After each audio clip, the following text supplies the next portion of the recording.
Can you hear me? Nobody's here yet. Of course, you can't hear me. I suppose we'll read from Shakespeare for Dummies until anyone shows up. And then if somebody does show up, we'll talk about whatever they want to talk about. All right, random page. On video. Oh, that's not terribly interesting. We better start at the beginning of a chapter. I think that makes sense. Chapter 13 Comedies.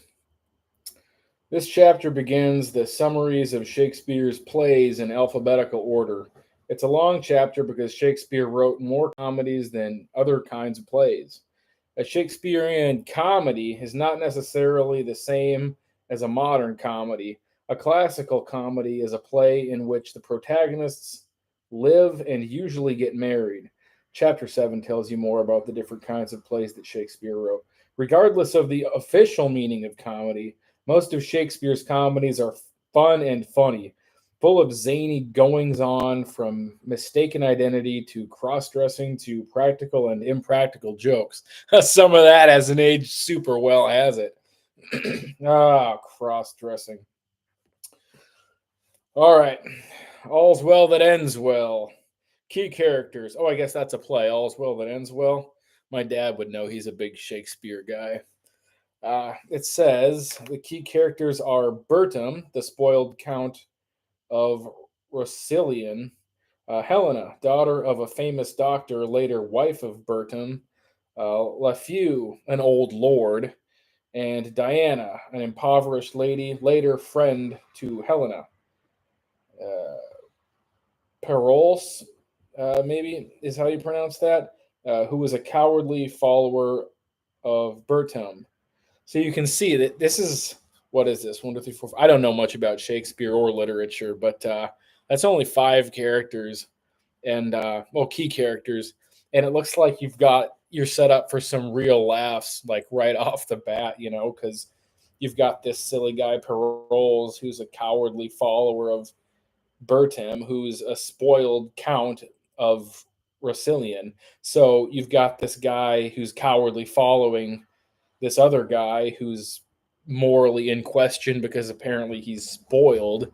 I think that's a great setting already, and I've never even heard of this. Maybe I have heard of this. That's what's funny about Shakespeare is you've always heard of him, or you've always heard of it's where all of our references came from, all the stuff that's in the vernacular. It's like, you know, X% Old Testament, X% New Testament, X% Shakespeare. I mean, he wrote the book on writing books, Well, you get what I'm saying. So, anyways, it says Bertie is a bad boy. He disregards his wife, disobeys his king, and hangs out with a disreputable scoundrel. Lucky for him, the play is a comedy, so you know that everything will work out in the end. Fun.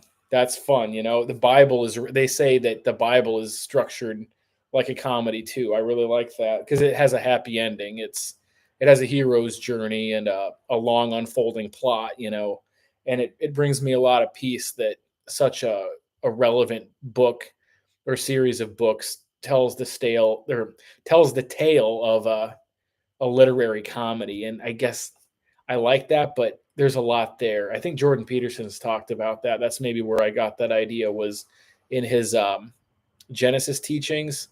Or yeah, he does a long lecture series on Genesis. Highly recommend that, by the way. The Yeah, there's like 10 or 20 parts. I mean, he just talks about all of the poetic and psychological implications of the early Old Testament books, and that's interesting. There's a lot there. That's where we got a lot of our vernacular, a lot of our ideas about psychology and about right and wrong and about what works and what doesn't work is those early Old Testament books. I mean, despite that the fact that they read like Catholics call it inspired poetry, they don't take it as a literal word for word exactly how it happened, although maybe it did. What do I know? I mean, this is a pretty mysterious world we're living in. But anyways, yeah, nobody's here yet. I guess I'm impressed. We're not going to end the stream, you guys. Like we're going to try because At least my mom will tune in. Maybe. Maybe I'll text some people and then we'll for sure have some people tune in. But you know what? That feels a little bit cheap. I think I'm just gonna roll with the punches. I'm gonna do I'm gonna do the YouTube thing and just talk to whoever shows up, if anyone shows up, you know? But I believe in you. I believe somebody will show up. And even if they don't, I mean, I got Shakespeare. I got the whole night off. I got nobody to impress. I mean, no joke. I've actually never done a live stream before. I've never done a video like this totally off the cuff. So this is pretty exciting. Oh, hey, we do have a guy. Jack, if you're still here, um, say something. Sorry I missed you, dude.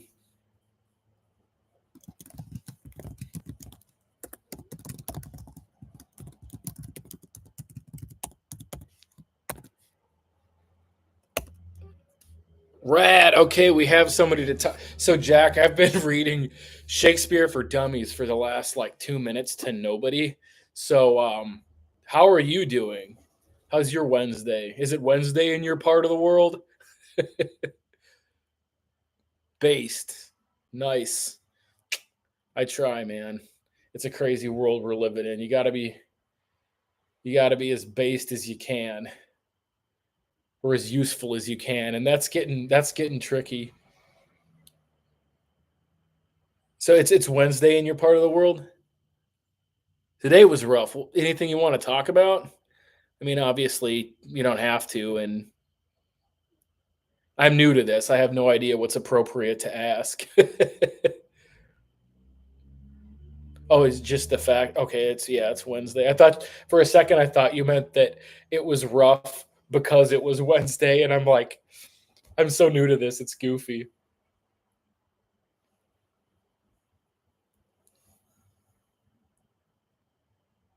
So yeah, you're the first guy to ever see me in a live stream, and it's kind of fun, you know. So you can, if my channel ever gets a modest following, you can be the one that first interacted with me, and nobody can ever take that away from you because it's immortalized in YouTube land for however long it lasts. Oh, did you? Okay, not on live stream though.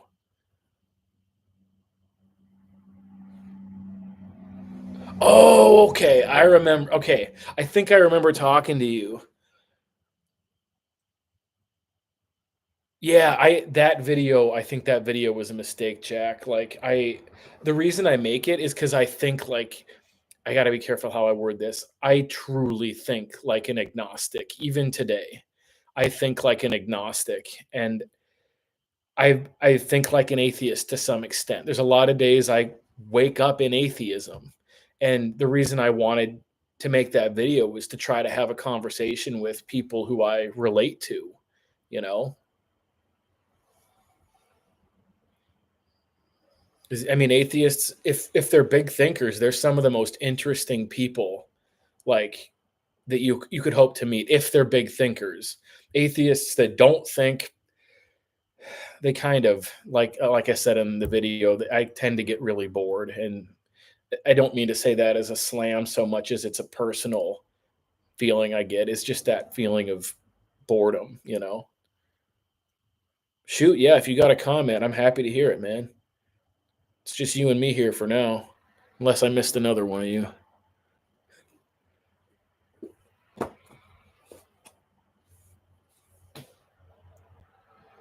Dead air, just me and the golf ball and Jack. I had no problem dropping this thing on stream. It hasn't happened yet, but I've only been doing this for like 10 minutes, so. Oh, that almost hit me in the face. That would have been something for our first live stream.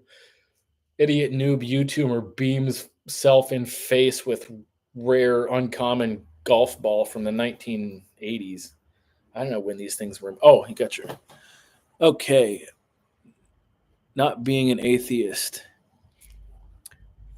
who spent his whole day whining about a god he doesn't believe in is incredibly based.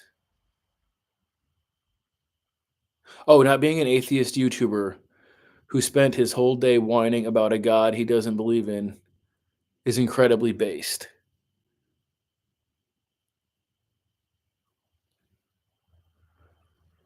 Trying to think this through.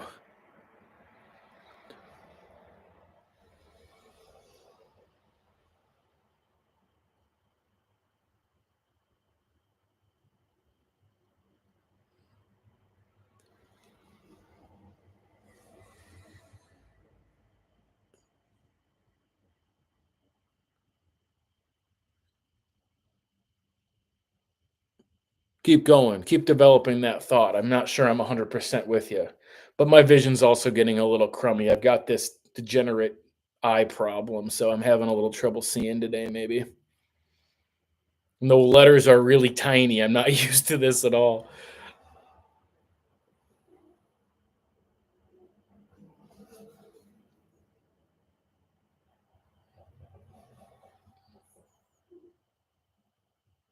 Yeah, yeah, I'm familiar with our atheism. Um, I used to kind of so I used to drink a lot, and me and my roommates were very agnostic and very confrontational. So I used to kind of make memes about that and try to get in on some of the humor of it, but I didn't think that it mattered. I mean, I had myself convinced that my actions did not have consequences, and I teased people. I mean it's something I don't want to do. I don't want to tease anyone. Like for any reason. A lot of people don't know when you're joking. Like it's a fine line to walk with precise speech. Like I want to say the right thing to help somebody feel better and to grow and develop. Yeah, so our atheism, right? Yeah, I'm aware, or I'm aware of kind of there's a lot of stereotypes surrounding that, isn't there? Like people are hard on them, aren't they? Or there's just a lot of controversy. Yeah, yeah. There's a total stigma, and that sucks because we're all fighting stigmas, man. It sucks.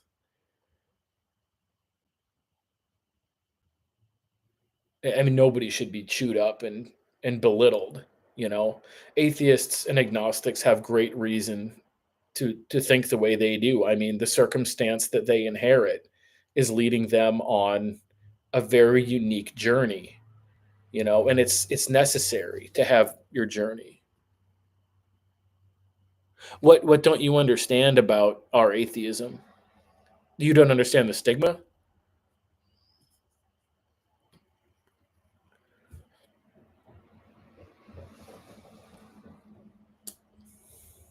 I'm gonna beat myself in the head with this, man. It's happened before, just not on camera. Not that I published. I think I know I've dropped the ball a bunch of. Literally, I've dropped the ball. You don't understand some of the users. Okay,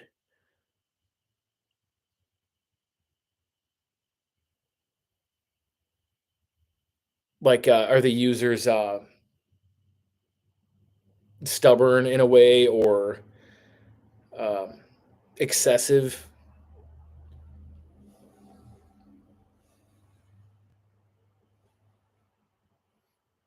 It makes see to me agnosticism makes so much sense that it literally makes my head spin. Okay, yeah. Oh, yeah, dude. And I've run into that. And like the evangelical community or whatever they call themselves, like it breaks my heart that people have suffered, period. I mean, to the extent it breaks my heart that it happens in the context of religion because suffering in some cases is very necessary. Like football camp. I went to football camp as a kid and you wake up at like 5:30 a.m. to get there by 6 to get your butt kicked by kids bigger than you. I mean, unless you're the biggest kid, which isn't likely. but you get your butt kicked, you get wet, you get a mediocre breakfast that tastes pretty dang good, all things considered. But it's a suffering that builds camaraderie and character. And like suffering is necessary, but when it happens at the hands of, people in your church or that are in your community, it really reinforces that bitterness. And I'm glad you brought this up because I just want to touch on it a little bit more. It's tragic in a way it requires a very careful, precise discussion because you can't lead with the chin on this one. You can't tell people they have to forgive because that's the wrong way to word it. Like, and maybe a grudge is necessary for a time, but depending on the level of abuse, I mean, this can be a really tough subject. We all know that and then what sucks is people look for reasons to just gut each other, tear each other down because emotions get so heated when we're talking about it. So you were having an issue with the stigma and the stubbornness, and the people are convicted in their identity as an ex Lutheran, as an ex Methodist, or as an ex Catholic, or as an ex Mormon, and it's like that that commitment to the identity is interfering with their discussions and the thought process that is necessary if you're going to discuss the existence of an entity. Is that kind of the issue?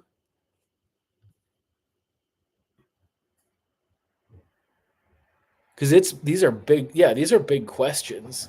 And if people are caught up in their identities, and I don't blame them, dude, that's what's so nuts, is because I have been caught up in so many identities because I'm a musician, and the scenes are always changing, and the rules are always like what's cool over here is not cool over there. And if you like both kinds of music, it's like when did this change? When did that change? And identity, man. And it's like, I guess that it kind of harkens to the loss of identity that I've experienced as a believer. Like, my identity is in Christ, that's first and foremost. And that's not how I'm used to thinking. It's very new to me. And it's it's challenging in a useful way, I think. It's showed me what's important, like who I talk to and what I have to say and what I have to offer. That's important, like even if it's something really small, like people who hold the door and who can look you in the eye and give you a nod and treat you like you exist. In 2025, that's modern evangelizing, is just treat people okay, treat them good if you can manage to treat them good. Yeah, and I thank you. I think it is a useful way to think about it, at least for me.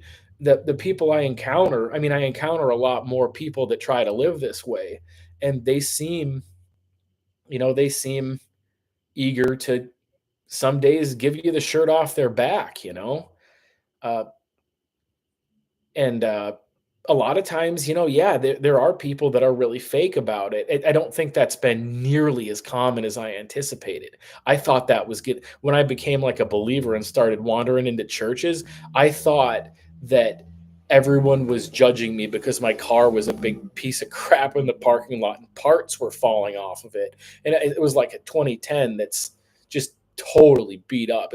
A 2010 that looks like a 1990 Chevy HHR, and parts were falling off of it. And I bought it just for nothing as a work beater. And that was the car I had. And I go to this church and I'm trying to figure out if I can tolerate it. And there's all these happy people. And I just assumed they were judging me. I thought they thought they were better than me, but it was so goofy because, speaking for myself, I think I thought I was better than them because was from the world or something. I mean, it was just so easy to get these ideas. So people treat others good. Then when someone mildly disagrees with them about that's the nugget, man, is politics. Like, I got one friend who says there is no political solution, and I'm looking around, and people are dissatisfied, tremendously dissatisfied in this society. And I'm from the United States. For future people who might look back at this, but uh, politics, we are at each other's throats. It's heartbreaking. And we all want the same things. We want prosperity. We want kindness. We want to be acknowledged. And I think politics, you know, like, I haven't found a ton of data. I've heard a couple sources that say the Catholic Church is roughly 50-50 between the American conservative and American, like the American Catholic Church or something like that. It's like 50-50 or like 40-60. And the last source I checked, I think, said it was like 60% Democrat, 40% Republican. Well, whatever side you land on, we land on forgiveness. I mean, that's the core. That's supposed to be self-sacrifice and forgiveness are supposed to be the core central ideas of the faith. And all of them sit together in the pews and they don't get in an argument. And most people don't wear hats or anything and into these masses, you know.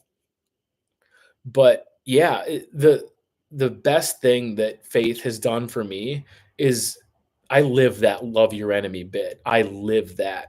If somebody bugs me even a little bit and I catch myself being annoyed, that's prayer that occurs. I've got myself trained. I'm going to pray if I'm pissed, and I ain't going to stay pissed because it does not work. And I say, pay attention to what works. It does not work to stay angry. So if I'm sitting there praying for somebody to cut me off in traffic, what happens is I used to stay angry all day if something bad happened in traffic. It could take me out for a day. Over the years, that waxed and waned. As I grew in faith, it like cut in half because I'd catch myself like half the time. But as I grew and developed, and I observed that concept of, like, they call it sanctification, step 10 for those who are inclined. Uh, I admit quickly when I'm wrong, and I'm wrong plenty, you know. Uh, I don't I don't stay mad for maybe more than maybe 5 seconds tops before I'm praying if someone bugs me, because usually it's something I did.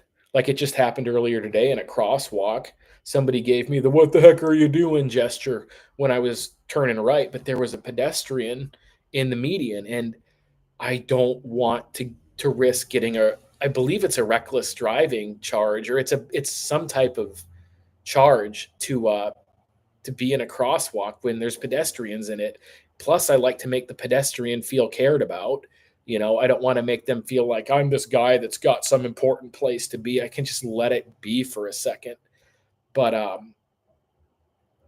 and that runs contrary to some of my other ideas, because I do, if the light turns green and I'm the front car, I do go, because I know every second that I delay, there's people behind me that aren't able to go.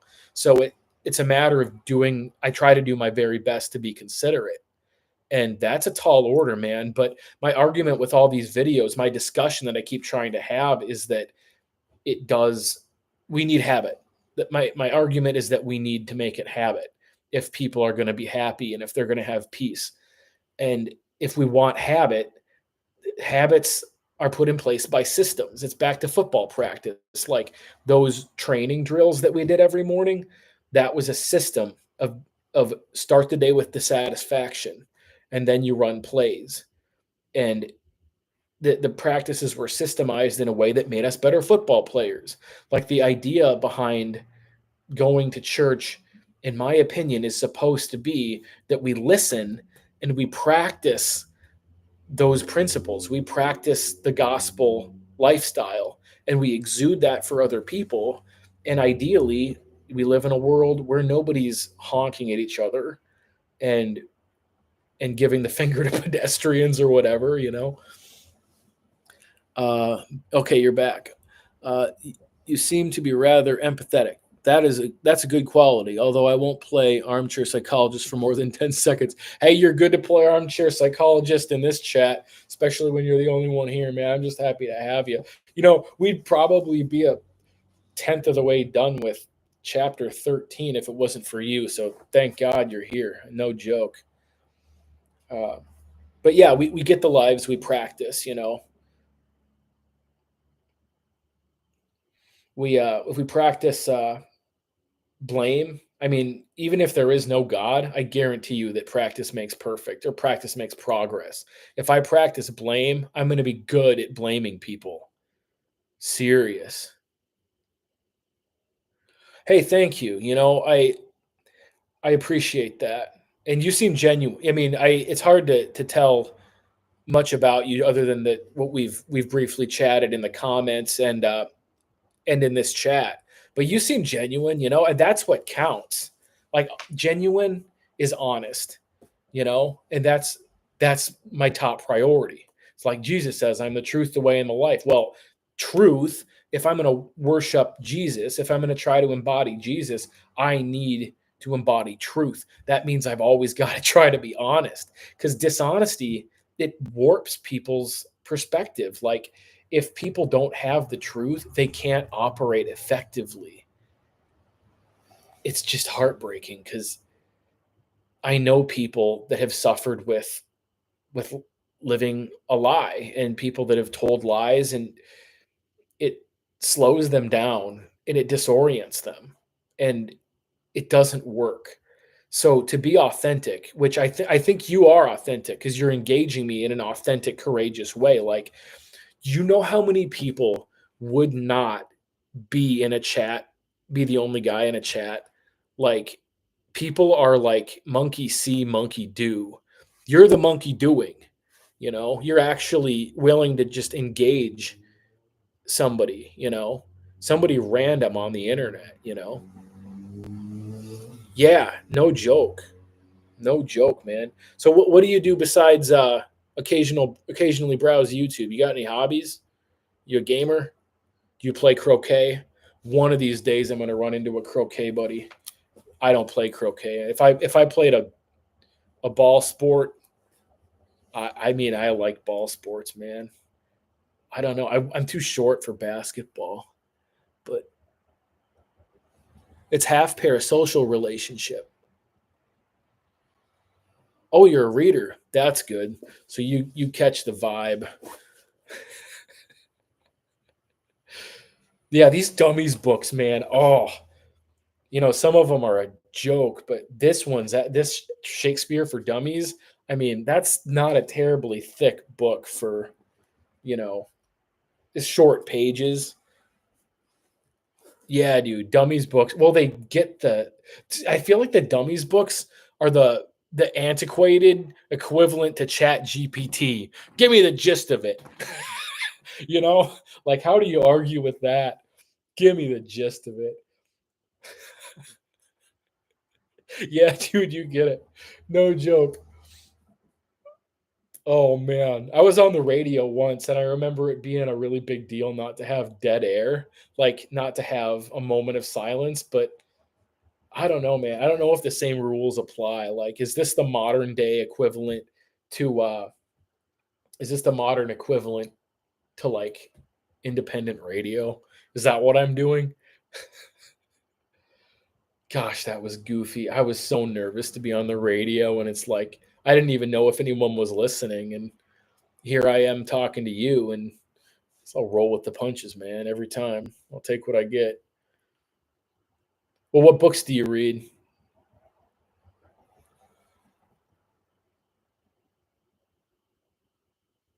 Yeah, absolutely. So if you I don't know. I don't actually know how that works uh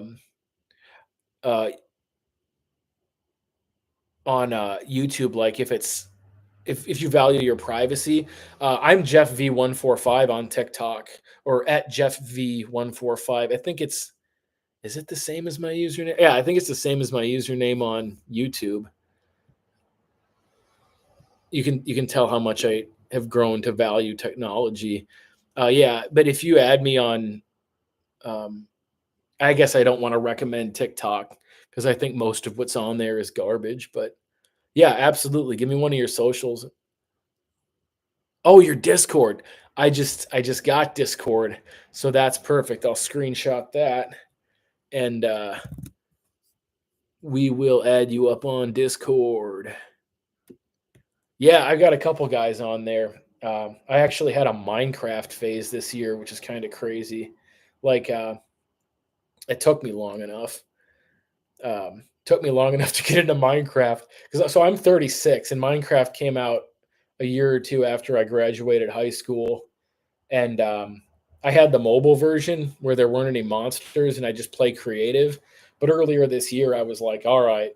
Well, actually, a buddy bought it for me, and I was like, all right, this is let's see what this is. No, I got totally hooked. I thought it was going to be just a little spend a half hour here, a half hour there. I was playing that dang game all day for weeks, drinking generic Sam's Club, Walmart sodas.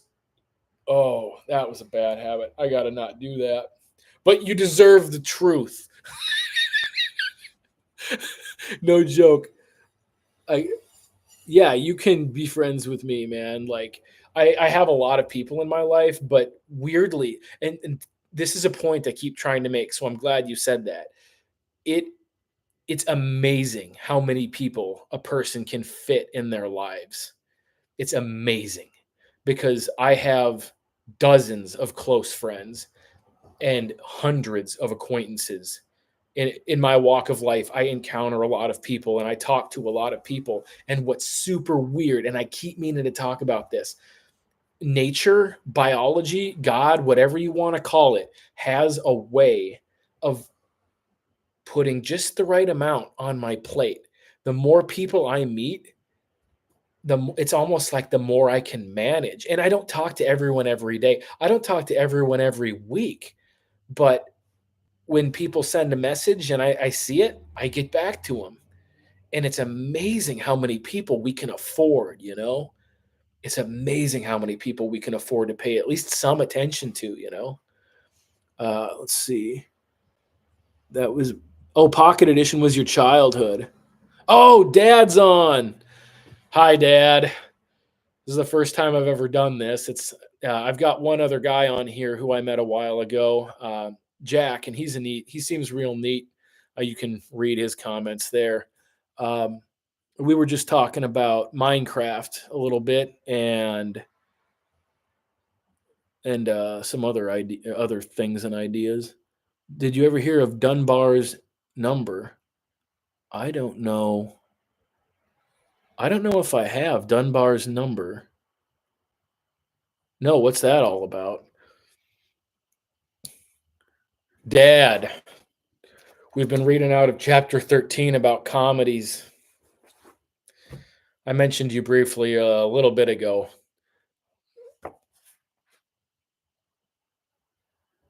This is a really useful book. Uh, It's a number in social psychology about how many people one can know. Okay, so that's interesting. This happens to me all the time. I'm talking about some concept that somebody already is. I mean, and I'm well aware that like that stoplight thing I was talking about earlier, like that is got to be some. There's got to be some name for it in statistics or in mathematics or in. I'm not smart with stuff like that. I'm more of a words guy. But when you're talking about like a principle in physics, like I know those principles exist. I just don't know the words for them, and I'm trying. But there's a lot to learn in the world.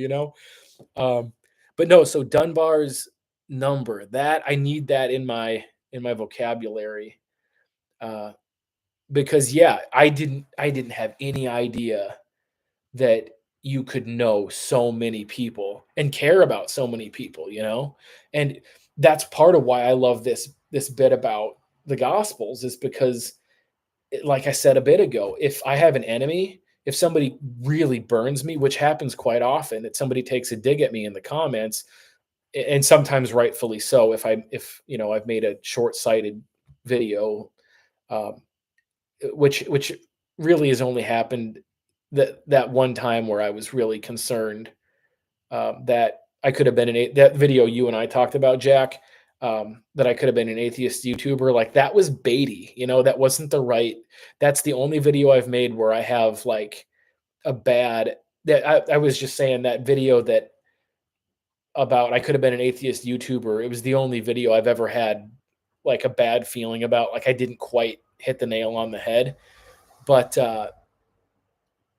yeah, even people who really want to bring me down a peg, I can usually turn them into at least an acquaintance because I give a damn. How could you not? I know that might sound a little bit self righteous, but I mean it's 2025. I talk to a lot of people; they are hurting. Well, at least I subscribed because of that atheist YouTuber. So there's a plus. Yeah, man. Truly, truly, and again, I identify with a lot of the thinking that agnostic minded people espouse. A lot, I mean, people have great reason to doubt, that's why it's the argument is that you can't have high quality love without faith, without uncertainty, and without choosing that line of thinking and that mode of development without that concrete certainty. But that's what makes it a high quality love. To If there were a God, you'd want that creation to love you despite the hardships and to trust you despite the hardships. And it sounds like garbage to somebody who's in the thick of it. Like I know people have gone through trauma that I can't even imagine. But the idea that somehow it makes sense and that it works and that can be used for a greater good, like that is transformative, man. That's just transformative of a way of thinking. That you can't have enemies if you think that way, you know?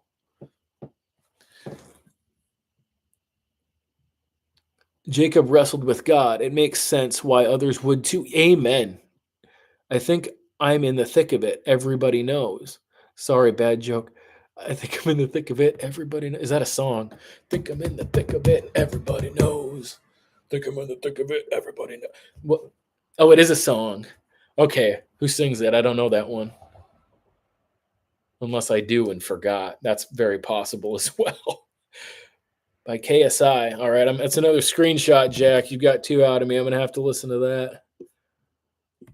Yeah, I am the kind of guy where if you recommend a song, it's not that I will listen to it, it's that I gotta listen to it. And sometimes I'm not the best about that, but I try. It's known for being bad. That's kind of my thing, dude. Like bad songs, like they're interesting, because if somebody makes a bad song, you can see the process. And that's my whole life is, well, prior to finding faith, my entire higher power was music.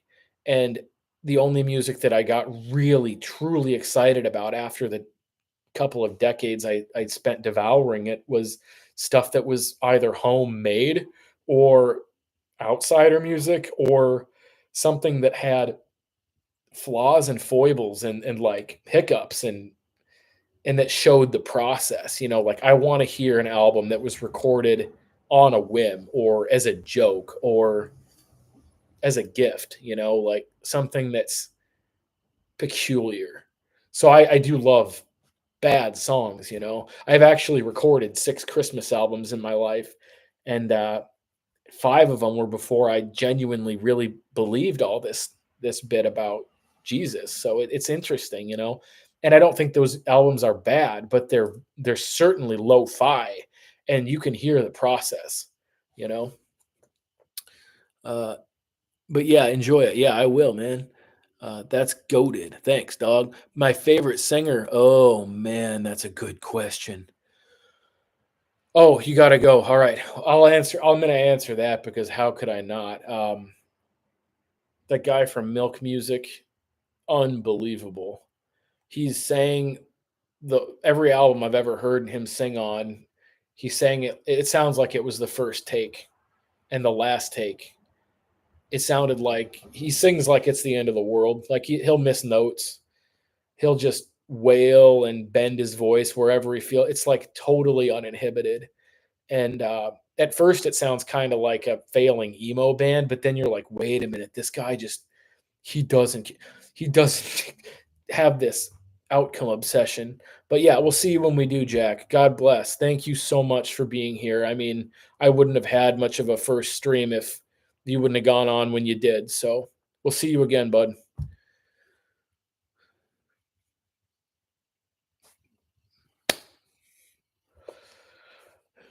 See you again. Yes, indeed. I'm looking forward to it. Shakespeare in the meantime. Well, let's see if maybe Dad's still here. I'm going to have to plug this laptop in, Dad.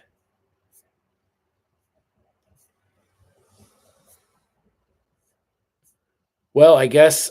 Oh, there you are. Hey, Dad. How's painting going?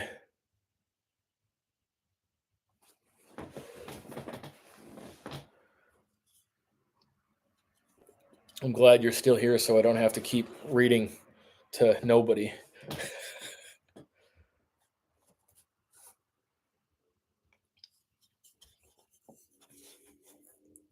It might be difficult for you to type. I suppose you might be on your phone. Just about done with the main floor. Good news. Good news. That was a big project. I'm impressed, especially with the smoke, that Canada wildfire smoke. It's hilarious. I'm still trying to make good content because I know that this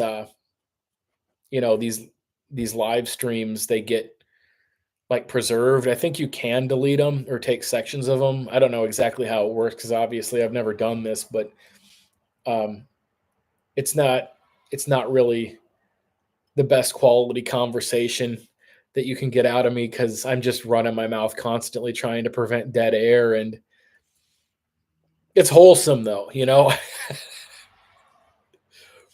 It is wholesome. I wonder if anyone else. I don't even know how to tell if anyone else is on and they're just not commenting.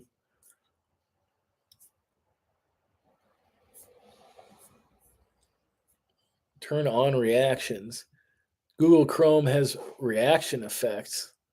Oh, I don't want those. I see those. If you do gestures, you can make it put up animations that you didn't ask for, and I'm not ready for that. The night's too young. Just about done. Took the day to go to Brainerd with your mom. Groceries, Menards, Aldi. Yeah, no swearing, always good. I think I dropped one earlier when I got excited, but yeah, I have to make this joke, but you're the only one who gets to make your mom comments on my chat. The rule has been set.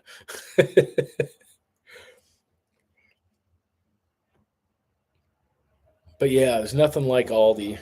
I'm still not entirely sure I trust their meat, but it's been quite a few years. Uh, I sure as heck appreciate their German desserts. That brings me back to those Europe trips with you and those quality cookies. It's like they didn't miss a beat. They're probably made in the same factory on the same day and stuck in a different package, just like you always said about the Walmart bratwursts. Yeah, I think it's really fitting that you're here in this chat because I was hoping it wouldn't be overwhelming with tons of comments because I don't know how I would deal with like I can go on and on with even just one person in the comments. So it's really very appropriate that this first live stream went down the way it has. Yeah, but I've been hurting on YouTube. Like it's hilarious because I've been. It's not hilarious to me, but somebody might find it amusing. I've been stuck at 220 subscribers, and it used to go down to 219 and creep up to 220, but lately it's been going up to 221 and then creeping back down to 220. So I'm starting to wonder if 220 is as big as my channel on YouTube can grow. And I guess I hope it grows to be bigger, but at this point, I mean, TikTok's been real good to me, and though every view, it seems like there's a steady climb of views for whatever video I put up. But who knows? That it seems like the tables are turning so quickly now with what makes sense and what's automated that I'll take what I get, Dad. I'm happy to take what I get. Uh, Bought that chair in 1994. You were in the toy store, and I remember that getting Star Wars stuff. I think Toys R Us was still around. 220 magic number. It can cube itself again and again. I forget you're smarter with math than I am. Um, no, Dad, I have to talk about this chair for a minute. So yeah, that I think about that. This is YouTube world. This is the dad chair. When I was growing up, this was Dad's chair, and the rest of the family would sit on the couch or the floor when we were watching direct TV pay-per-view movies. You used to be able to rent movies with your remote, and it was cheaper and more efficient than going to the store, although there wasn't a very good selection to my memory. Maybe not just not a good selection of kids movies, but I remember Dad sitting in this chair and that footstool. Use your imagination. They match, uh, and watching movies on pay-per-view in Leroy, Minnesota, and boy, those were some magic times in the late '90s, especially. But I think about how this chair ended up in this corner because when you guys moved out uh, of the other house you lived at, for whatever reason, I didn't turn my nose up to a North Woodsy folksy animal print chair, and we jammed it in this corner. And I've got some long stories about it. You know, there was one night around Christmas 2 years ago when I just started watching it. Like I just sat on the couch and was watching the chair, and I was thinking about I can't even describe it, you guys. I was thinking about my life. You know, there's objects on this shelf. You can see I had it decorated, and those objects up there, you know, some of them were there, some of them I've switched out. But I was just watching this corner and thinking, you know, what has my life been? What is it going to be? And I guess at one point, it just hit me like a ton of bricks that I'm going to sit there in that chair and I'm going to do my best to say what needs to be said, what I'm capable of saying. And it's funny how it's like the chair just danced through time and space, through all the houses we lived at, through all the movies we watched, and one day it gets plopped in this corner. It's just crazy to think about the way things unfold. And I think it's a vibe, you know? Like this is what the world needs right now is this and Jesus. Well, Jesus is all it needs, you know. But in terms of aesthetic, like everything's become so fake and so manufactured and some plants and animals, man, nature. Somehow I became a whimsical bears fan. You ever heard of Karen Bricknell Whimsical Bears? They're driving that speedboat. Context for a later day.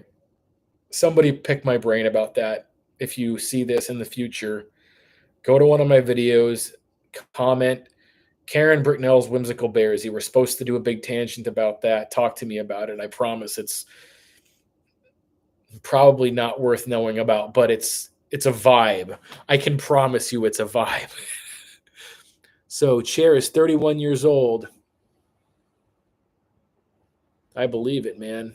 It's that makes sense. It's sure as heck been in my life off and on this whole time. You know, I just like I said, I'm 36 and I spent a good chunk of my life near this chair. Yeah, good idea to use the chair. Thank you. Because like, what what better context can I mean, this is the 90s.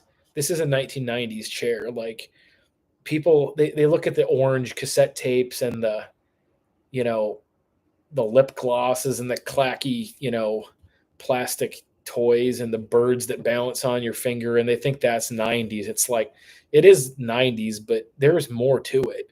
Like, these quasi excessive nature rustic non-rustic chairs, like, that's a part of it. It's a part of that vibe, as people say. Chair is immortal now on your life. Yeah, yeah, and it's featured in every one of those TikTok shorts and the YouTube shorts that I upload. They're what I call the chair videos. I made my first chair video in December of 2003, or it might have been 2000. I think it was December of 2003 that I made the first chair video, and it was at the very end of the year. So I kicked the video making career off like that. I think that was like the official start of when I was going to make an effort. But yeah, Dad, I there are so many things about you that I eagerly embody, and 999 out of 1,000 of them, I'm sure, are unintentional.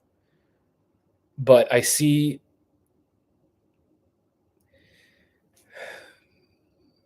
characteristics that remind me of you, and then I remember, oh yeah, I'm your son. That makes sense.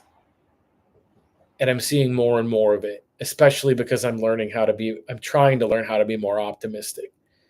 Dad, you are so optimistic, and you're so useful, and that that's getting rare. You know, I don't see that in a lot. Like I was telling Jack, I know a lot of people, and you encounter optimism on occasion, and you encounter usefulness on occasion, and weirdly, usually when you've got one, you tend to have the other. And the people that are truly useful, I think, are optimistic. And maybe that's the takeaway that I needed most today, is that to increase my usefulness, I can increase my optimism. Nobody wants to hear it from a downer, unless you're Kurt Cobain. Uh, Not that he was necessarily a downer in the the ultimate downer. You know what I'm saying? I hope, because I've obviously been a big Nirvana fan. I'm not trying to rip on Kurt Cobain. Uh, there's a lot of hope in that melancholy, but sometimes it causes us to ruminate. And I think it's really important to focus on the most useful emotion we can encounter and the most useful information we can encounter. And yeah, there's a time and a place for that attitude and that emotion, but don't let I guess my point is, I don't want music with my point is, for this specific rant, I don't want music to dictate my emotions and my identity the way I have in years past. And that's what Jack and I were talking about earlier too. It's I was persuaded by trends as opposed to the right thing, the right and wrong. And that's to build your house on the rock instead of shifting sands. The trends are always changing. God in the Bible is stable and reliable. And to be truly useful, I think it makes sense to be truly optimistic. And that's my official unofficial takeaway. Chair is immortal. Okay, we already read that. Both your grandfathers were optimistic too, but especially Bernie. Yeah. Oh yeah. How yeah. And for context, I haven't for anyone who might see this down the road, I haven't been an optimistic person in my life. It's a character defect, is what you call that. And I'm somebody who diligently and systematically works on their character defects. I have a system of living that addresses character defects on a daily basis and encourages me to surrender them. And you deserve that honesty that I think it's necessary to let go of character defects and to work on them. And one of the ones that really jumped out at me is my negativity. And it would be easy to blame it on millennials. Like it is a trend of sorts to be uh, a discouraged, downtrodden victim millennial. There's a lot of millennials that are playing the victim and a lot that aren't. It's kind of hilarious because even when I'm putting my best foot forward to not be a downer millennial, it still kind of jumps out at me on occasion. And I think that's if it happens in an innocent way, it's endearing, you know. But I don't want to have a habit of discouraging people. I want the opposite, you know? Like we talk on this channel about the cool Big Brother character in those 90s sitcoms or the Fonz in the I don't know when that in Happy Days is from, but actually that's pretty embarrassing. It takes place in the 50s or 60s, but I don't know when it was made. I am going to guess that it was made in the 70s.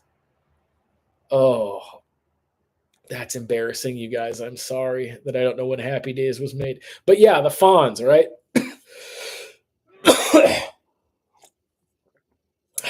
In a world of downers, be the Fonz, you know?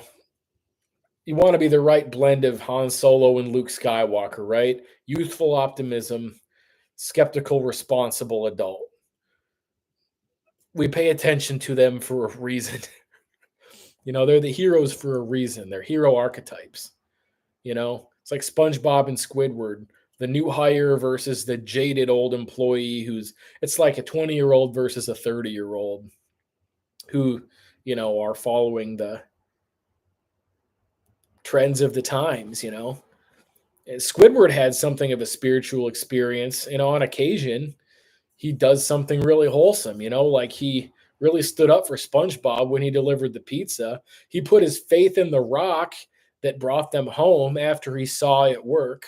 What else did Squidward do? He had that moment of victory when his band pulled it off,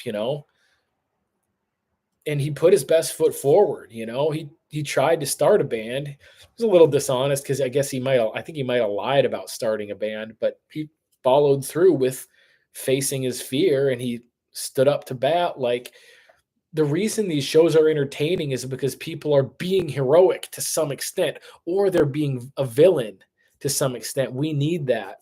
We need it if we're going to pay attention, because we're not going to pay attention to meaningless characters. That indicates the validity of the psychology, all this psychology that I keep that people talk about. Like, the Bible is full of these characters and these archetypes and these ideas of right and wrong and heroes and villains and self-sacrifice. And that's what makes it true. And that's what makes it as useful. It's so useful that it doesn't even, to some extent, matter if it's true. Yes, it matters that it's true. But if you're an atheist living out the Christian worldview, I mean, you're going to bear quality results. Your life is going to improve a ton because you're not living in blame and bitterness. Even if you're an atheist, blame and bitterness are going to slow you down. Loving your enemy, it's like you're increasing your support circle if you love your enemy. The more people, it's like that we were talking about, the more people that I can be good to and that will put up with me and that'll have me around, the more acquaintances evolve into friends. And that's more people that can help me if I've got a flat tire in a neck of the woods where I'd be stranded. If I get stranded in Minneapolis again, heaven forbid, I've got a lot of people I can talk to that have been there over the years. We've been there for each other, but that's because we practiced that mutual conversation. It does indicate meaning that we treat each other well. It indicates the validity of the Christian worldview and perhaps other worldviews. Like, I don't want to sit here and be uptight about. I mean, I believe in Jesus. I believe he literally lived and died, and that the Spirit is with us today. I think those are real psychological principles, and this is all, it's as true as it needs to be, man. Maybe it's as, I've heard people say it's truer than true, and put two and two together, man. That's what it is. It's the proof in the pudding, putting two and two together. I am going to plug this computer in quick, and then I'll read the other comments that have maybe cropped up. Because if I constantly stare at that, it's going to be like this, and there's people that, they're just staring the whole time. But I'm going to read through your comments, Dad, since you're the one who's here now that we lost Jack. If anyone else has chimed in, feel free to pop something in the chat. I'd love to hear from anyone for any reason. All right, we're plugged in. It says, to pick up where we left off, both their grandfathers were optimistic too, but especially Bernie. I have to remember that. Optimism comes from surviving and overcoming a very bad time in one's life. Truly, truly. Absolutely. I have to let that soak in for a second, Dad. Optimism comes from surviving and overcoming a very bad time in one's life. Yeah, we've got it. Like it said, we've got to do the right thing despite the pain that we're experiencing. Because the obvious thing is to blame and to live in anger. But that doesn't make any sense because it doesn't work. If it worked, it would be different. But that's Cain killing Abel. It does not work to blame other people and to do harm when we're hurt. I've heard it said that hurt people hurt people. That's the wrong choice. And I've made it. And maybe, dare I say, most of humanity or a large part of humanity defaults to blame and anger when things don't go their way. That's why we need the power of habit. And Dad, you've made those decisions because I think you've embodied biblical principles your whole life. You've demonstrated that for me. You made it look appealing. You made it look useful. Being the superintendent and validating those teachers. I remember you being good to them and validating them and reaching out to them. I remember that being a very potent lesson of my time when I was so underdeveloped. I was truly underdeveloped, and I wasn't aware of the extent to which my actions mattered. I wasn't aware of how important it is to pay attention when I was in high school. Paying attention is it. Pay attention to who has what and why. Pay attention to how they're acting. And yes, Dad, to dwell on that just a moment longer, it is choosing optimism, peace, happiness, duty, and diligence during times of anguish and pressure. That's what builds character development. You were absolutely right. And optimism comes from seeing that it works. I think that makes a lot of sense. I'm going to move to your next comment here. For your granddads, that was their service in World War II. Mine was also in the Army. Yeah, and so I'm a millennial. World War II is. I talked to a lot of World War II vets when I was old enough to learn from them. I've even worked with you. I've worked with several World War II vets as a PCA doing home care when I was in my early 20s. Yeah, overcoming something truly horrible is necessary, and to be optimistic. And I guess maybe the point is more that to choose optimism despite our pain is truly useful. Happy Days was early 70s spin-off of a movie called American Graffiti. Oh, hang on a second. Happens to be the only DVD that I have handy.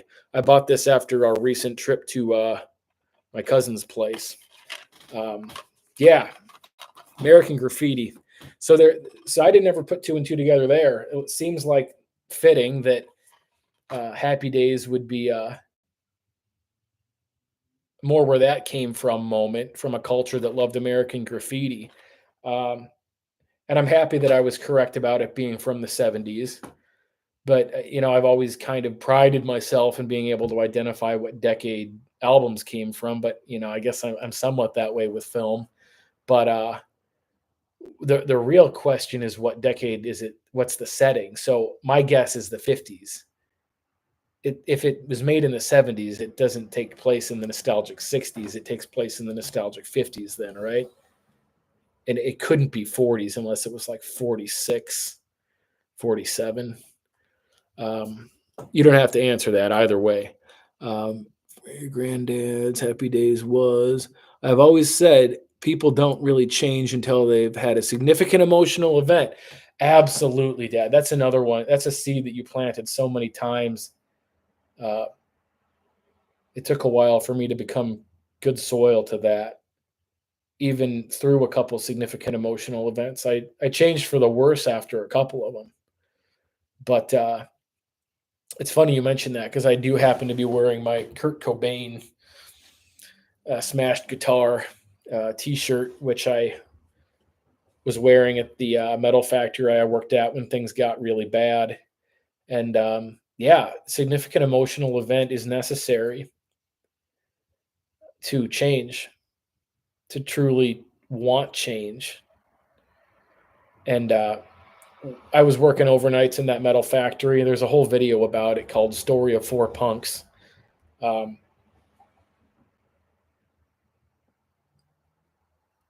but I chose to throw my arms up. I saw that Platoon movie poster. You ever seen it? The Platoon movie poster? Dad, obviously you have, but it's got his arms up.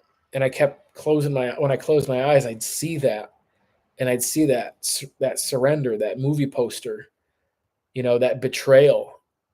And I'd see it again and again. And I'd think, what the heck is going on? Like, what does that mean? And I've only seen Platoon once, for the record. But it's that maneuver of surrender.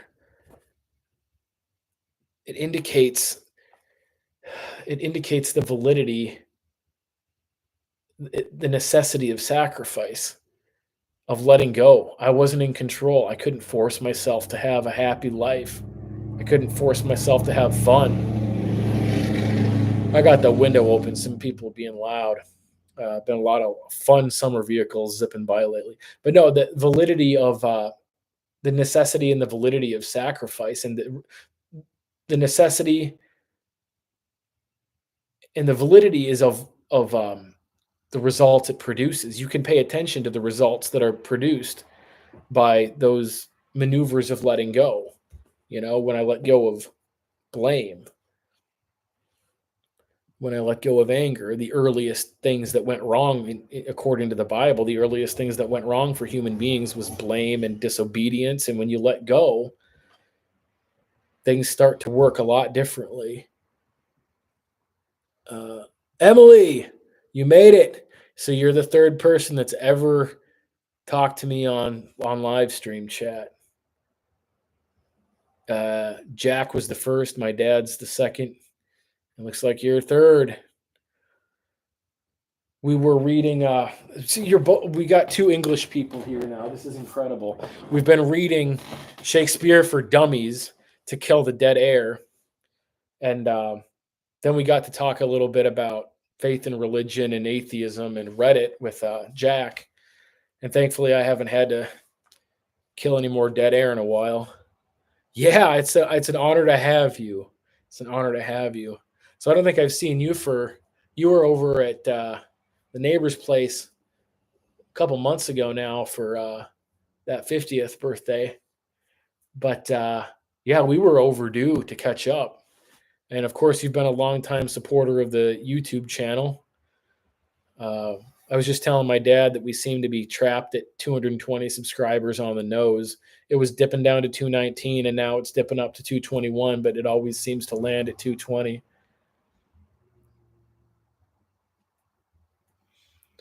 Yeah, we've had some good conversation today. I wasn't expecting this much.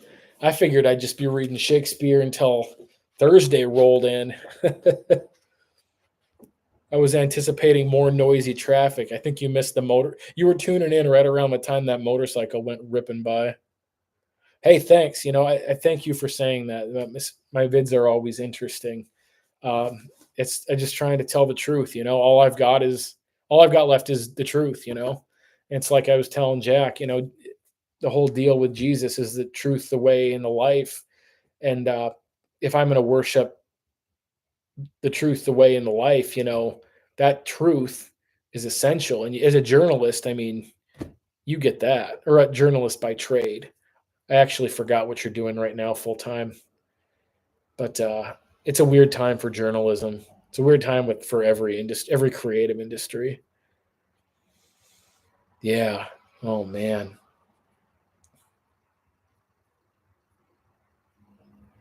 I'm weirdly tired. I'm having trouble running my mouth constantly.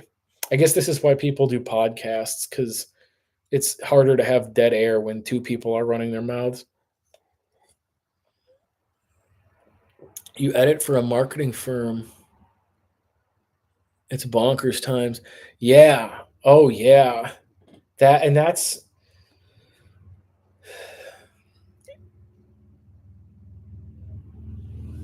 I don't want to disparage that. That's cool. I was in school for briefly for marketing and advertising. It made sense at the time. I didn't know what the world was, and I learned a lot about information and how people receive it and what people are paying attention to, and that's where I started that journey, I suppose, is in advertising. But yeah, I mean, if you're editing, I mean, that's at least a job. You're not punched in somewhere that is truly, you know, I don't want to say that any job is humiliating to go to. Like I'm I'm one step away from going to apply at Speedway. I've been there before. I've worked at Super America. The gas stations. I've worked as a short order cook.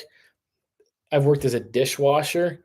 I'll take it, man. There's no shame in those jobs, but I guess my point is that, editing, if the word editing is in your job description, hey man, at least you're editing. Thanks for being here, Dad. Okay, we might have another one. I can draw a straight line from my business class to spirituality. It got me into psychology. That's the nugget, right? Like, because the payment of attention, that's what indicates the usefulness of so many of these principles. Like, I become a product of my thinking, right? Like, they'll teach you, in sociology, if you want what someone has, do what they're doing, right? That's to pay attention. That's to embody. That's what makes sense. I would actually be really curious to know if you want to elaborate. Uh, Kyra, I don't know how you're going to say that. I don't know how to pronounce your name exactly, but if you want to elaborate on that a little bit, I mean, I'm sure that the chat would love to hear about it. I'd love to hear about it.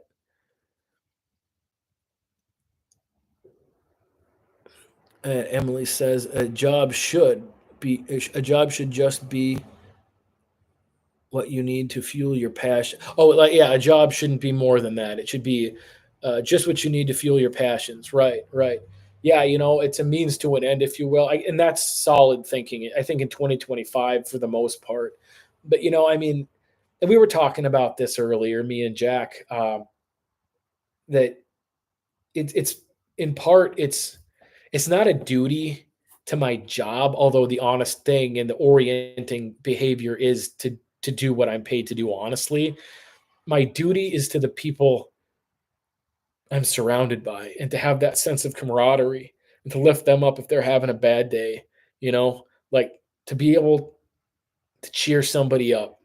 If I'm a delivery driver and I've got decent tips and another driver is getting stiffed because that happens, you share the wealth, man. You share the love a little bit. You just learning to live that way. I mean, it's something we practice, right? It's not something that happens necessarily overnight, but we learn to give back. We learn that that's what lasts. That's what makes us happy in a lasting way, is to be there for people reliably and to make that habit. And that's my whole argument for biblical thinking and like trying to implement these lines of thinking into a person's habits. Like, if I love my enemy and if I practice loving my enemy, soon I'm not going to have many enemies. And instead, I'll have acquaintances. And then inevitably, those acquaintances become friends. And that's the line of thinking where if everybody behaved in a way that they loved their enemies, not that that's realistic necessarily at this stage of humanity, but that's the idea of what we're approaching as we attempt to approach heaven. I think that's the idea of development, is to develop into people that love each other who don't benefit us. We love the people that we're not necessarily attracted to in a in one way or another. We're not drawn to these people, but we try to extend ourselves courageously anyways. That's orienting, because we learn. I've learned so much from talking to people that I didn't necessarily want to talk to. I have a video I made a few weeks ago about a guy that I was on a lunch break at a temp job, and some guy comes out and lights a cigarette, and instead of staring at my phone, I just started running my mouth at him, and I was like, "What do you do? What did you do?" And he was in advertising, and he said he invented the "expect more, pay less" slogan and the Target dog, and I was like, "What?" I have no reason not to believe him. I mean, if you're gonna lie about something, I mean, pick something a little more interesting than that. Although maybe he was, I don't know. I weirdly believe him, but I mean, what do I know? Uh, so a job is okay. So we've got an elaboration here. Your initial comment was, "I can draw a line from my business clan from my business class." I can draw a line. I can draw a straight line from my business classes to spirituality.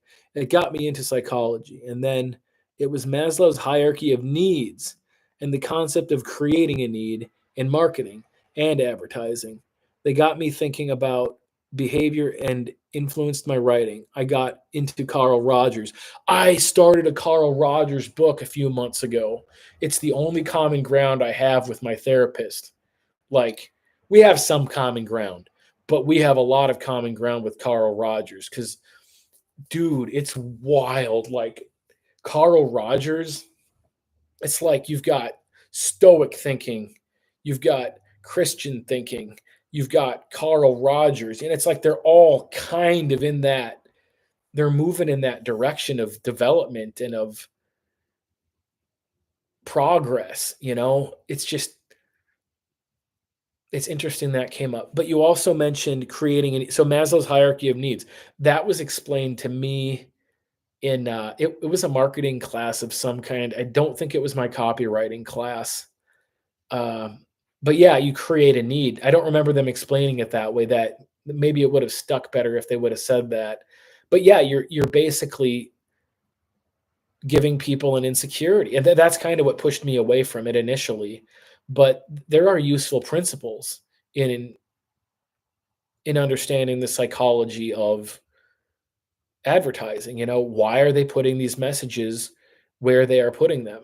Why is it such a profitable industry? Because thinking accumulates, right? I've talked about this in maybe a dozen videos by now, that we're a product of our thinking. Our quality of life depends on our quality of thoughts.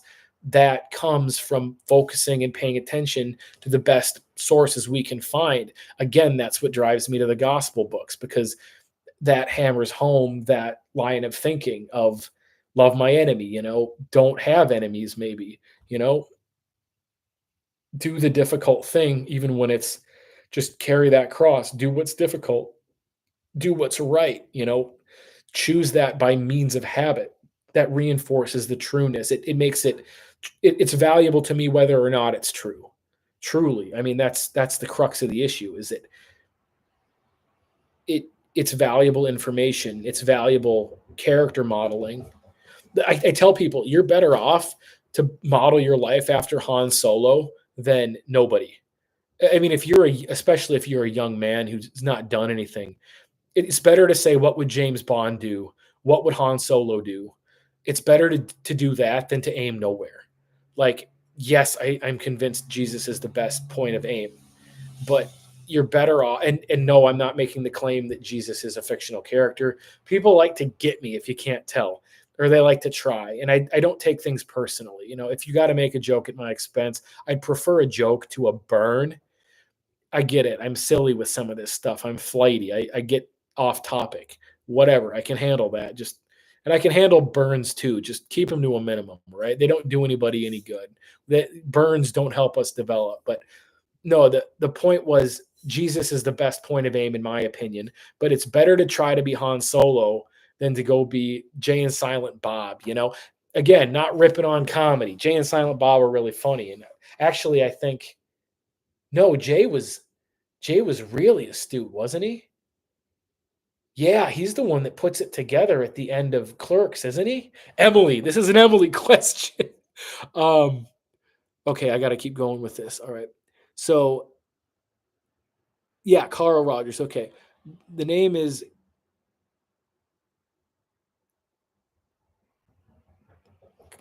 Cairo, is that it? Kairos?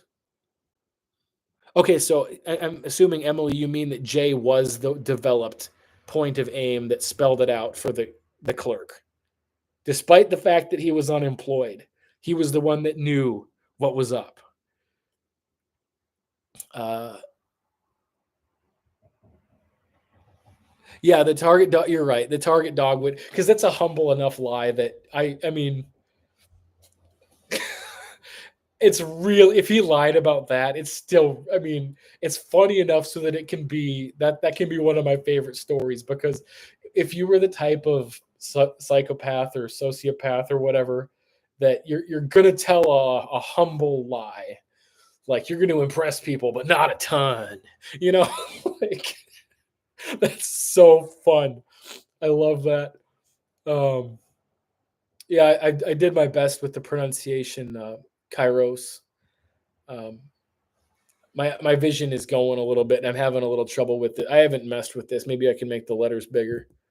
Yeah, I can. Oh, I can make them way bigger. Okay, that's better.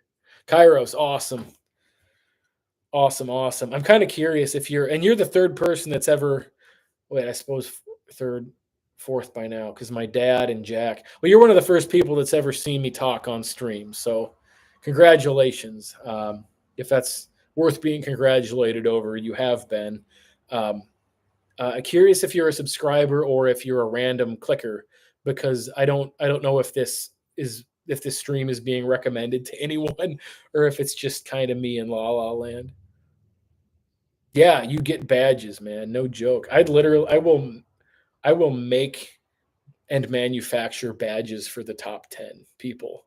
I think that would be a fitting way to kill an hour. Real time, real world. Um, what do they call that stuff? Construction paper badges. Would that be a fun promo? I'm glad to see you live for sure. I dug your shorts. Thank you. You know, I've been putting a ton into those short videos all summer. You know, and it's it's tough to know whether or not it's paying off because I've got 220 subscribers and TikTok is a little bit.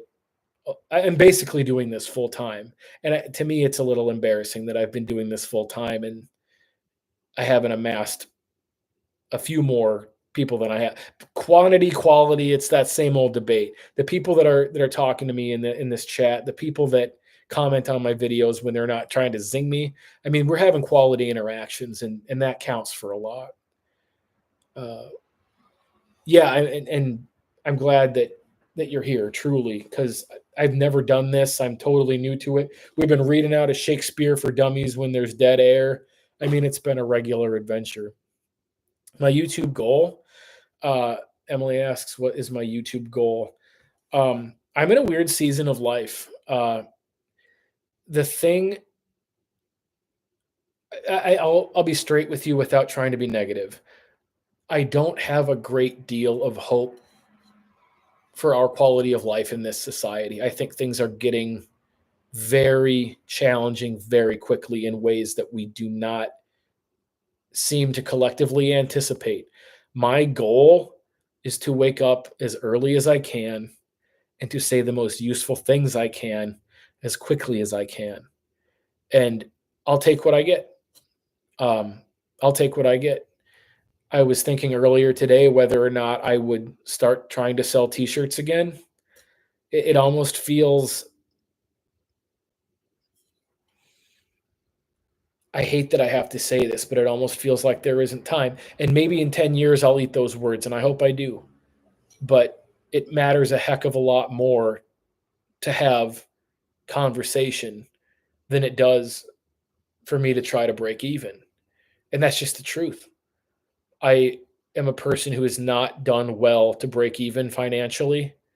I've borrowed, whatever I have is borrowed, is on credit cards. Um, I I haven't worked since last December. I worked pizza, and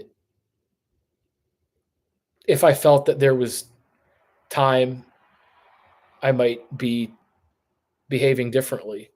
But my goal is just to try to be there and to offer people context. I can't think of a more valuable thing to do than to tell the truth. I'm very interested in helping people overcome habits and addictions that they have a desire to overcome. Uh,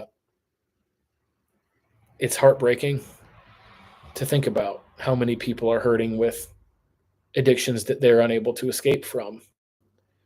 And on the off chance somebody wants to talk about that, that's more important than me selling a t-shirt. I know a lot of guys do. If I woke up tomorrow and I had 15 million subscribers, maybe I'd cobble together a drop ship operation and put 3 or 4 of my designs out there. If I did that, I'd give everything above what the average income, I'd give it away. What good is,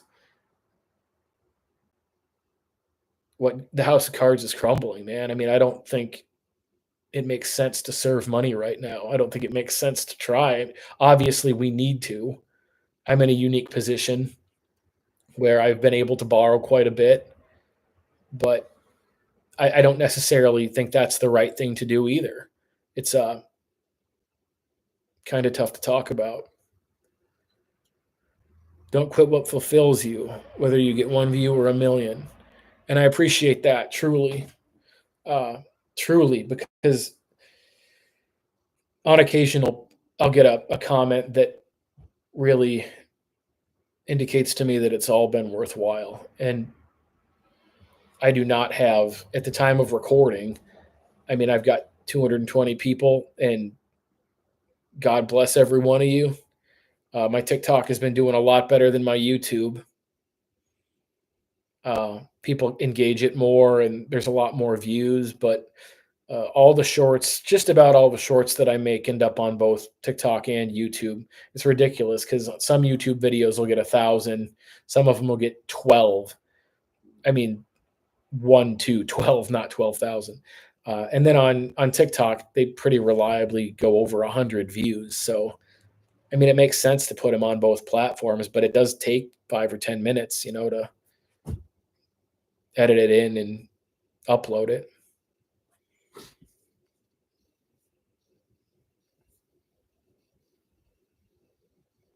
Yeah, Kairos is a cool name. I like that. I like that. And my voice is starting to kill me. This is crazy. I never talked this much. Yeah, I've probably talked close to this much, but never this much. Like dead air feels like I'm wasting people's time.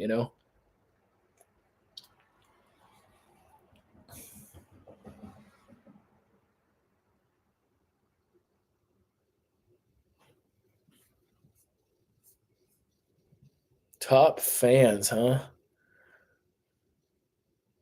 Wow, they've gamified this. It says you've each got 75 XP.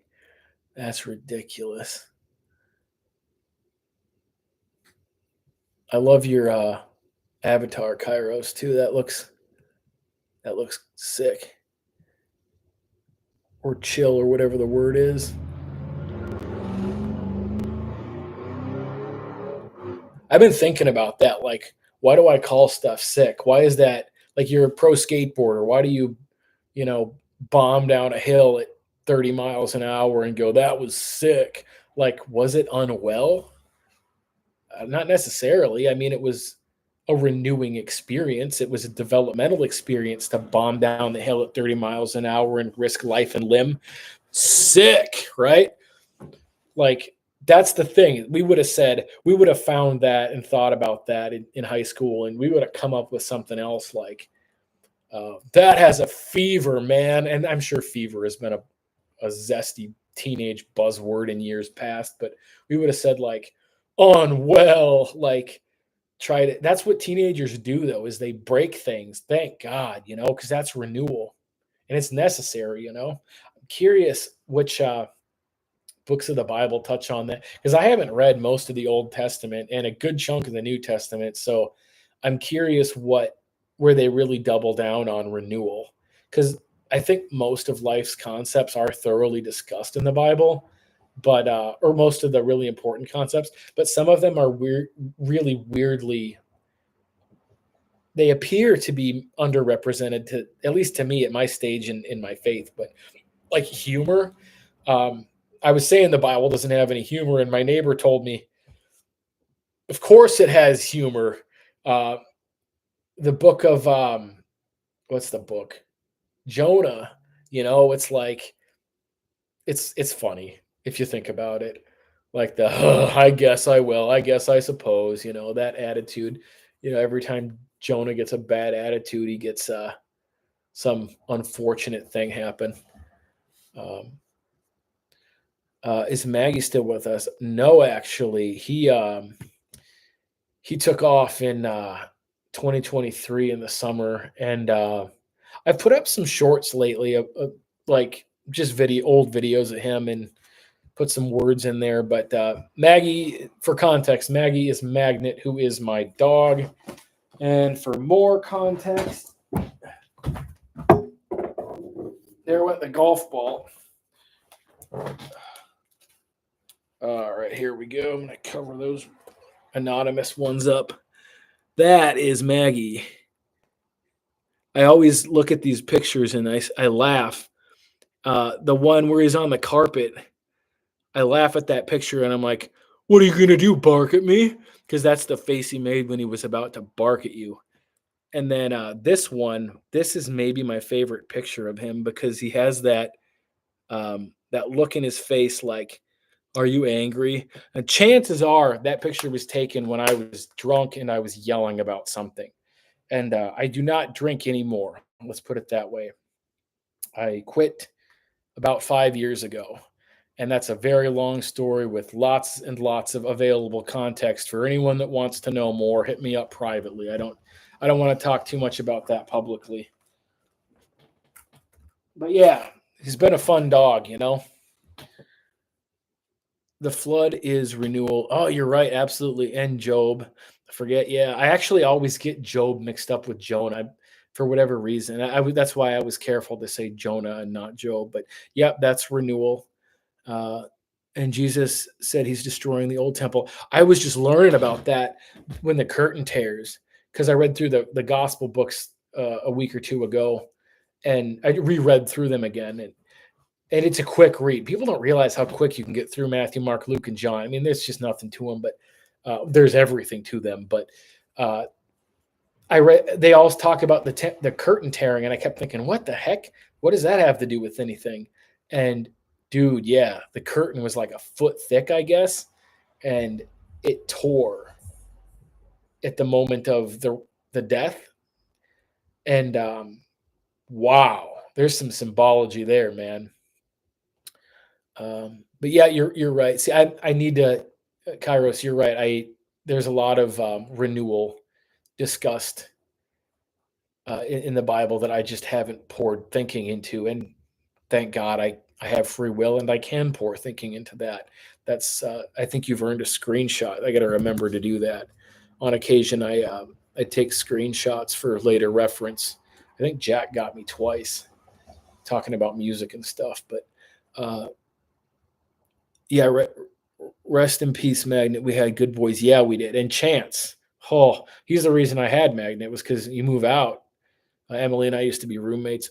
Uh, and she moved out, took this dog with her, and that dog was my best friend. So I was like, I need one of those. So got a pit bull, Amstaff, whatever you call him. Named him Magnet, you know. Um, yeah, good job, Magnet. Indeed, he's been a good boy. Proud of you for being sober. Yeah, thank you. You know, I keep telling people the hard part isn't being sober. Sober, like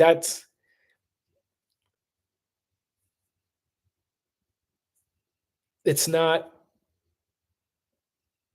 okay. I got to rephrase that. The hard part is giving up that drug, whatever your drug is.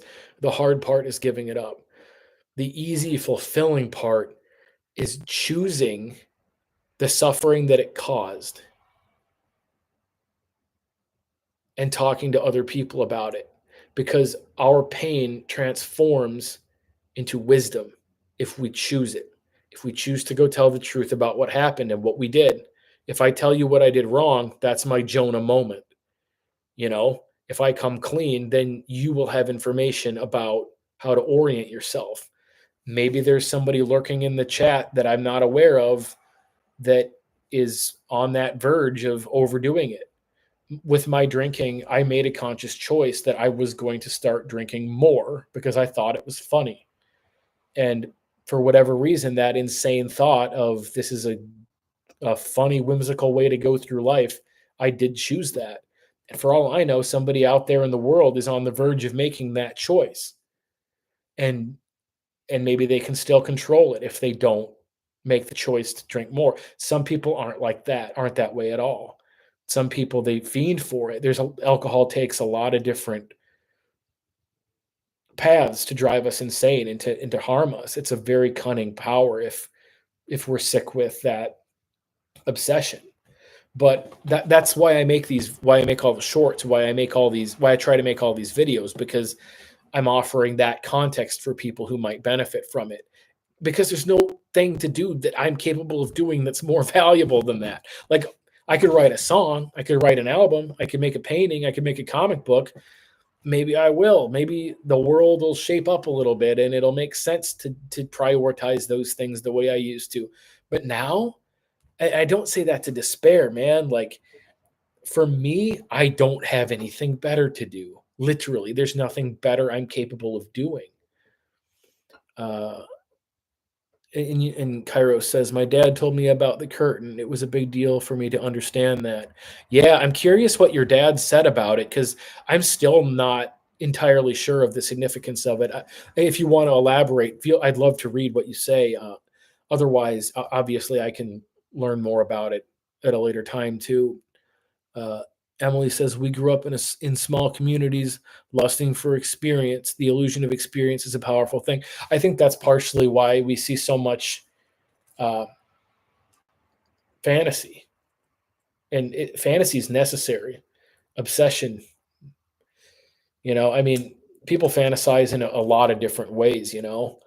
Like I'm I'm quite against adult videos. I think that's a type of fantasy that, I mean, it's an extreme leap to go from talking about Star Wars and Lord of the Rings to adult videos, but that the nature of fantasy is to take a break from reality and to embody a fictional character. If I am watching, say, Star Wars, I embody Han Solo. I'm take on that role and it entertains me. And if we do something unwholesome, it's a similar thing. It's just a fraudulent experience because of the nature of the beast, if you will. Uh, Cairo says, he said in the old temple, the high priest was the only one allowed to pass the curtain to commune with God on behalf of everyone else. He had to purify himself before going back there. Okay, and that's interesting too, because I'm a Catholic convert, Roman Catholic, whatever you want to call it. And Emily grew up in that denomination, if I'm not mistaken. But I think it's really interesting because I've been told that even the early churches, the early Catholic Church, they still practiced a similar, like, apparently, I was told that the priest didn't face the congregation, and I've got to fact check that, and please do fact check that. But I don't know when and if that's true. I don't know when it changed. Apparently, during Vatican II, they did a bunch of things to make the Roman Catholic Church more friendly to the Protestant minded. But yeah, I don't know. I've been meaning to learn about this.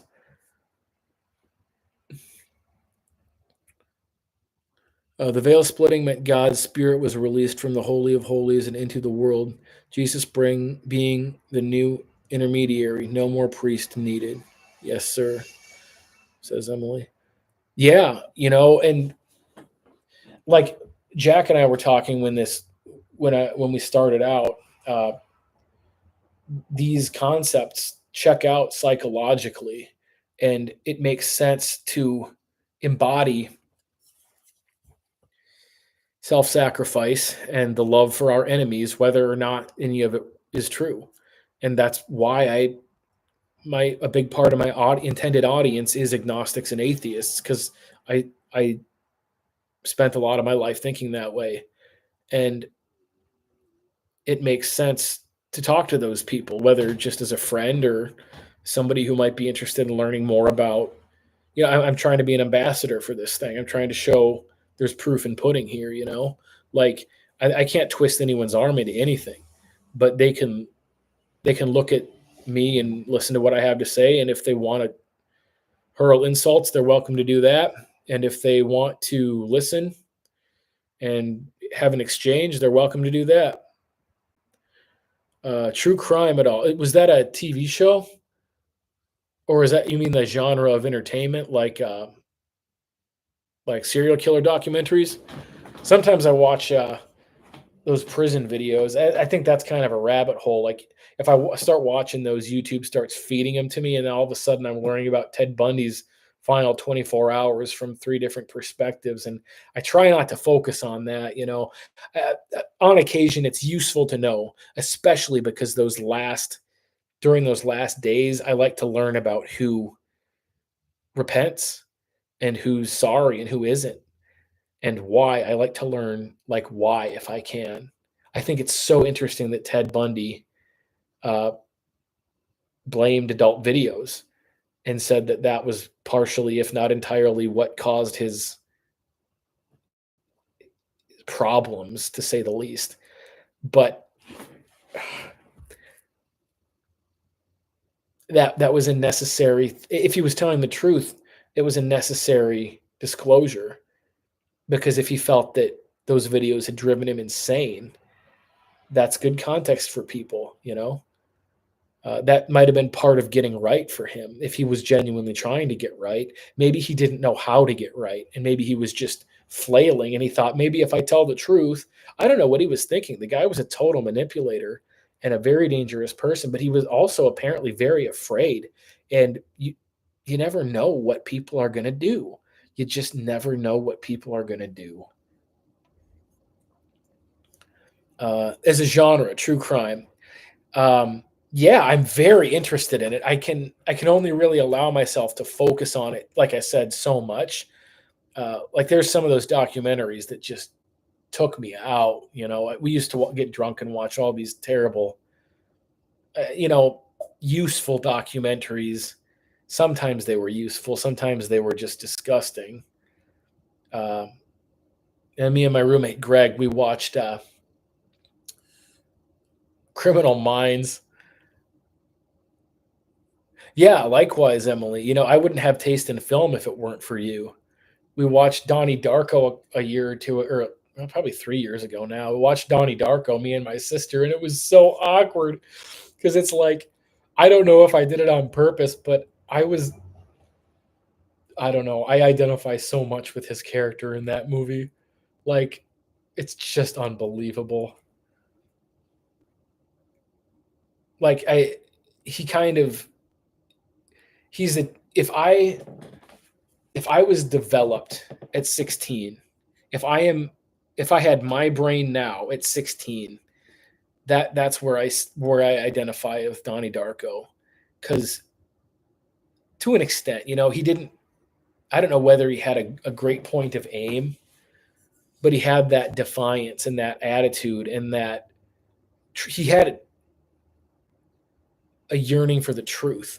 Like he calls out that guru, like he wanted the truth more than he wanted to be popular, or at least that's how it seems to me. But yeah, I wouldn't have taste in movies if it wasn't for you, Emily. No way. Spencer Reed, is that the actor?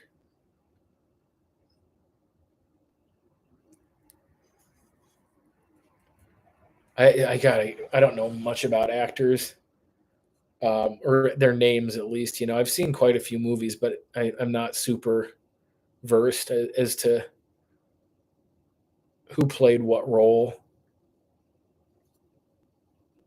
Oh no, the dorky guy from Criminal Minds. Spencer Reed was a dorky guy. All right, we got to look this up. My cup might fall. If you hear a crash, that's what it is. Oh yeah, that guy.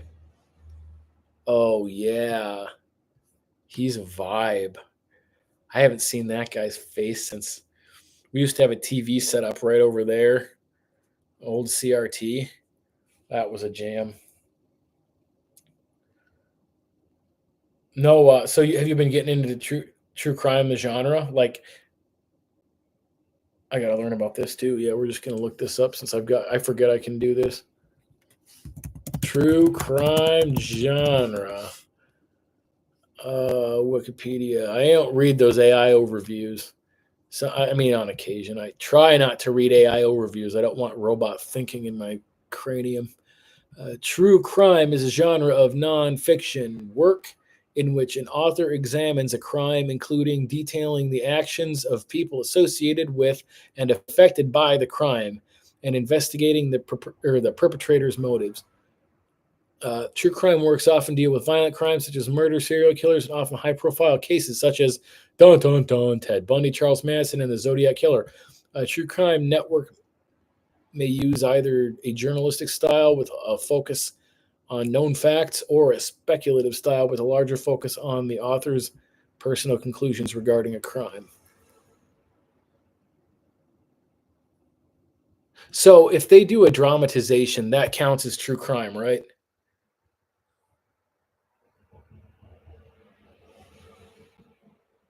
The Vatican Girl on Netflix. Okay. Is that a Vatican Girl? I got to learn about that. A vet.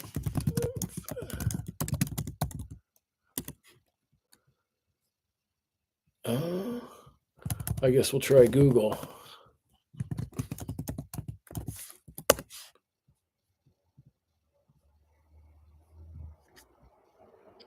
A disappearance of Emanuela Orland. I can't pronounce that. So, Rome, 1983, after leaving a music lesson, 15-year-old Emanuela vanishes, embroiling the Vatican in a decades long mystery. Oh, man.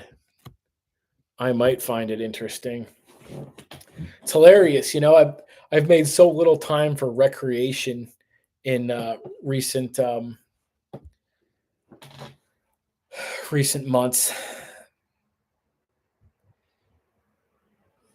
I haven't been watching many shows, but if I did watch a show, that sounds about more interesting than most shows people recommend. More interesting than watching Simpsons season one for the thousandth time. Oh boy, guys, I am running a little low on energy all of a sudden. Yeah, I really enjoyed it. Um, I will have to bug one of my Netflix subscription having friends about maybe watching that. Maybe watch a season of that. Um, maybe if especially if you can I guess I don't know. Netflix takes stuff off after a couple months, don't they? Like, has it been on there a while? Is it at risk of getting pulled? That's Netflix's bait and switch, ain't it? That's the King of the Hill. We barely, or Malcolm in the Middle. You barely get the seasons all finished, and they yank it off. I think that happened to us with Trailer Park Boys all those years. One of those shows we were watching, and then just bam, middle of the season they yanked it off. It's a Netflix original, so they keep the Netflix originals on there like forever, right? Because they might as well, right? Awesome, awesome. Well, thank you for being here, you guys. I am going to hit end stream before I jam my leopard croc in my mouth, which might have already happened several times. But thank you for talking about these things with me, and I guess I'll publish the video, and anyone who wants to revisit the original portion of the video for context is welcome to check it out. And you guys will all, if these streams ever grew or they ever became, something where more than five or six people showed up, you'll have eternal bragging rights if if it's even something to brag about. So good on you guys for being here with me and being real. All we have is each other, and all we have is the truth, and you know where that leads me every single time. Thanks, guys.